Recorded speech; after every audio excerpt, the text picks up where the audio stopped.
కోట్లు కోట్లు కోట్లు కోట్లు కోట్లు ఎకరాలు ఎకరాలు ఎకరాలు కలిగిన విస్తీర్ణం కలిగినటువంటి ఆకాశ మహాకాశములు మించిన ఆకాశము కలిగినటువంటి ఆ మహాలోకములో తండ్రి అయిన దేవుడు ఉన్నటువంటి స్థానంలో ఆ పరలోకంలో నువ్వు ఎక్కడ నుండి ఇలా చూసినా ఆయన నీకు కనిపిస్తాడు. అది పరలోక నిర్మాణం.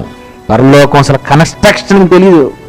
మన ఇక్కడ భూమి గలవా తండ్రి ఎక్కడో ఉంటాడు, ఈ కొడుకు ఇక్కడ ఉంటాడు, ఆ కూతురు ఎక్కడ ఉంటుంది, ఇంకో చిన్న కూతురు ఎక్కడ ఉంటుంది, పెద్ద కొడుకు ఎక్కడ ఉంటాడు, చిన్న కొడుకు ఎక్కడ ఉంటాడు, ఆ బంధువులు వేరే గదిలో ఉంటారు, ఇంకో గదిలో ఉంటారు. ఎవరెవరు చూసుకోవడానికి కాదు, అందరూ కలవాలంటే అక్కడికి వెళ్ళాలి.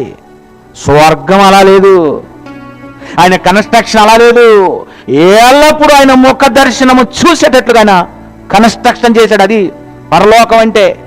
అసలు ఏం జరుగుతుంది, ఎటు వెళ్ళినా ఆయన చూస్తాడు. ఇక్కడ చూసిన ఆయన అక్కడ నిన్ను వదిలేస్తాడా? పర్లేదురా, గదిలో ఉంటాను మంచోడు, ఇంకా పాపాలు చేయడానికి ఇక్కడ అవకాశం లేదని వదిలేస్తాడు అనుకున్నావా? నో.